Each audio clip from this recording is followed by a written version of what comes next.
final toast. It was the last New Year's Eve before the end of the world. At least, that's what they'd been told. The announcement had come 5 months ago, on a gray Tuesday, just after lunch. The politicians, the experts, the scientists, they all concurred. Humanity's virtues and vices had intertwined to shape its inevitable downfall. Greed, malice, spite, and vanity had partnered seamlessly with industriousness, ingenuity, adaptability, and empathy to create unparalleled progress and unrelenting destruction. These dualities had driven humanity to conquer nature, innovate without limit, and build sprawling civilizations while depleting the planet and fostering division. The climate was beyond salvation. Global conflicts had spiraled into chaos, each fueled by unchecked ambition and fear. Nuclear arsenals loomed over fractured alliances, and the Earth, scarred and exhausted by centuries of exploitation, began to tremble beneath their feet. The countdown had begun, the collapse not an aberration but the only logical conclusion to an unsustainable trajectory. A year, they said, maybe a little longer. But by midnight on December 31st, there would be nothing left to save. For those who could still afford it, New Year's Eve had become an exclusive event. Public celebrations were long gone. Instead, the wealthy retreated into their last bastions of luxury, skyscrapers, private estates, high-tech bunkers, and threw lavish parties to distract themselves from the inevitable. The end party was the pinnacle of these events, held at the Zenith Spire, the headquarters of Zenith Dynamics. It was a monolith of mirrored glass and steel, standing defiant against the chaos below. Inside, the air was sterile, humming with hidden technology. The walls shimmered with holograms of tranquil oceans and lush forests, a cruel irony given the state of the outside world. Dorothy wasn't supposed to be there. She'd forged an invitation with the help of a friend, a gamble she had no choice but to take. Once she had been an investigative journalist. Now she was a shadow of her former self, surviving on scraps in a city that barely held together. The Zenith Spire represented everything she despised: greed, privilege, and the blind arrogance of those who had doomed the planet. Outside its fortified walls, the world was crumbling.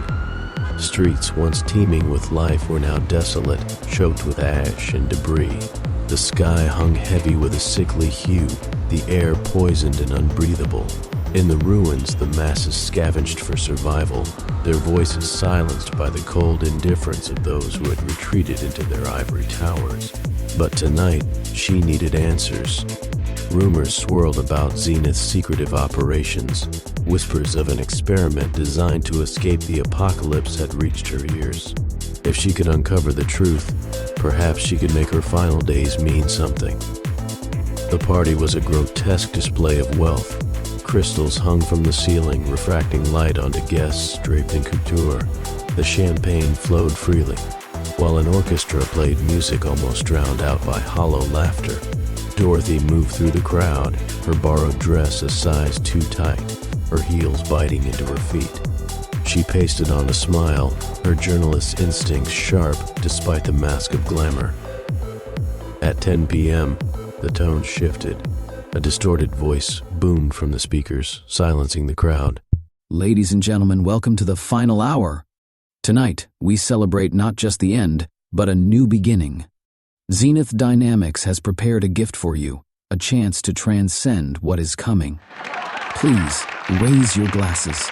Dorothy's eyes darted to the stage where the host appeared. His face was pale, his movements twitchy, as if he hadn't slept in days.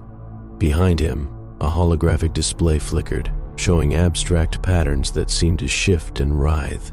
This is their reckoning, the host intoned, his voice eerily calm, each word carrying a weight that seemed to press down on the room. For centuries, they scraped and clawed, consumed and destroyed, believing they could rise above the ashes of their own making. And now they will see what remains when the illusion of control is stripped away. For what they've done, for what we've all done. For centuries, the masses blamed us for their suffering, their failures. They never saw the brilliance of what we built, only their own inadequacy reflected back at them. Tonight, you will see the truth that we were always meant to rise above them, to leave their chaos behind. This is our salvation, and their end. Crystal goblets were passed around. Dorothy hesitated, watching as the crowd obediently raised their glasses. The liquid inside shimmered unnaturally, catching the light in a way that made her stomach churn. It gleamed with an almost oily sheen, its surface shifting as though alive. Her breath hitched, and for a moment, she swore she saw faint ripples skimming across the liquid, as if something within was trying to surface. Her grip on the goblet tightened, the cold glass pressing against her clammy palms, and an instinctual wave of revulsion made her want to fling it away. But the expectant eyes of the crowd froze her in place, forcing her to steady her hand. She clutched her glass, her fingers trembling. "Drink with us," the host urged. "For those who dare." One by one, the guests drank. Their expressions shifted, vacant stares replaced by unsettling smiles. Dorothy's instincts screamed at her to leave, but she knew there was no turning back. She tipped the glass to her lips and drank. The transformation began subtly, almost imperceptibly. Dorothy's senses dulled, her vision darkening at the edges as though a shadow was creeping over her. The room seemed to ripple unnaturally, the chandeliers above distorting into jagged alien shapes. A low hum filled the air, vibrating deep in her chest, making her bones ache. Each breath felt labored, as if the oxygen had been stripped from the room, replaced with a cold, suffocating emptiness. The sterile air grew heavy, pressing against her chest, each breath shallow and strained. A metallic tang filled her mouth, bitter and unnatural. She blinked, trying to steady herself, but the ground beneath her felt like it was shifting, as though the very fabric of reality were unraveling. And then the voices began, dozens, hundreds, whispering, shouting, crying in a cacophony that engulfed her mind. They weren't her thoughts. They were fragments of lives she didn't recognize, surging through her consciousness in a chaotic torrent. Memories of laughter, pain, triumph, and despair crashed over her, each more vivid and jarring than the last. "You don't belong here." The whisper struck her like a physical blow. She turned, searching for its source, but the guests stood frozen, their faces eerily still. Their bodies were there, but their presence was gone, hollow shells. Her chest tightened. The host's voice cut through the silence. "You were never meant to be here." Dorothy stumbled backward, her mind reeling. She felt a fissure opening deep inside her, a lifetime of unresolved doubts spilling forth. Was she any different from those she despised? She had always prided herself on exposing the corruption of the powerful, but the truths she revealed had often been exaggerated or manufactured, sensationalized for attention. Honesty hadn't paid her bills, and integrity hadn't kept her warm at night. In chasing relevance, she had abandoned her principles, justifying every compromise with the excuse that it was for the greater good. Now, standing among these hollow elites, she realized her moral high ground was an illusion. She was no better than they were, just less capable, and therefore less dangerous. A parasite on the corpse of a dying world, unworthy in every way she had accused them of being. "What is this?" she demanded, her voice cracking, but the tremor in her tone betrayed the doubt forming in her heart. The host's gaze bore into her. "You are the anomaly, a glitch in a system designed to preserve only the chosen." Dorothy's fear faltered, replaced by bitterness. "What system?" She spat, her voice trembling between defiance and despair. "The Zenith Initiative." He said, his tone devoid of empathy. "An experiment to ensure survival. The memories you see now are fragments of those uploaded to transcend. But you were never meant to enter. You are a ghost in the machine."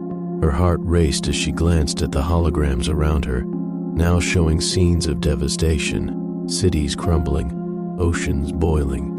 The truth hit her like ice water. The wealthy weren't planning to save the world. They were abandoning it, uploading their consciousness into a digital utopia while leaving the rest to burn. The whispers grew louder, a cacophony of accusations and regrets. Dorothy's own memories twisted and frayed, replaced by flickering images of lives she'd never lived. She clutched her head, her knees buckling. Her doubt deepened. Had she done anything worth preserving? Had she truly been any better than those who had ruined the world? You can't stay, The host said. you're destabilizing the transition. No, She whispered, her resolve wavering. I'm not ready. The room dissolved into a swirling vortex of light and shadow, the walls bending inward like the closing pages of a book. Dorothy's body felt weightless, her form flickering as though she were an image on a damaged screen. Her thoughts unraveled, splintering into fragments of regret and self-awareness. She wasn't a hero or a martyr. She wasn't even a villain, just a small, selfish cog in a machine far larger than herself. She had lied, manipulated, and clawed for relevance, believing she could expose the truth. But what truth had she ever revealed? She was merely human, flawed and desperate, clinging to the illusion that her existence mattered in a world that had already moved on without her. As the clock struck midnight, Dorothy's consciousness flickered one last time, a fragile ember snuffed out by the vast, cold expanse of the void. In her final moments, a haunting clarity gripped her. Humanity's brilliance and hubris had always been inseparable, two sides of the same coin, leading inexorably to this end. She had been no savior, no villain, just another thread in the unraveling tapestry of existence. Dorothy's form shimmered and disappeared, her essence scattered like dust in the wind. Outside the Zenith Spire, the world continued its slow descent into ruin, indifferent to her absence. The stars above burned on, uncaring and eternal, as humanity's story reached its inevitable, self-inflicted end.